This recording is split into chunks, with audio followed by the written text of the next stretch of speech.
നമുക്കൊരു പത്തലത്തോരൻ ഉണ്ടാക്കാൻ പോവുകയാണ്. അതിന് ആവശ്യമായ ഇലകള് ചേനയില, മത്തയില, സാമ്പാർ ചീര, തഴുതാമയില, പയറില, കുമ്പളത്തിന്റെ ഇല, ഇത് വെള്ളച്ചീര, ഇത് പൊന്നാങ്കണ്ണി ചീര, ഇത് കരിയേപ്പല ചീര, കോവലിന്റെ ഇല. നമുക്കിതെല്ലാം കൂടെ ഒന്ന് അരിഞ്ഞെടുക്കാം. പത്തല തോരന് ആവശ്യമായ സാധനങ്ങൾ: ഒരു സവോള അരിഞ്ഞത്, ഒരു അരമുറി തേങ്ങ, കറിവേപ്പില, അരി, ഉഴുന്ന്, വറ്റൽമുളക്.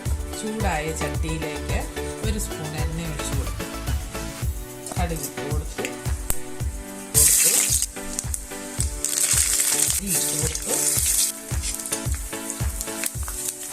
മുറിച്ചിട്ടു, കറിവേപ്പില, സവോളയാണ്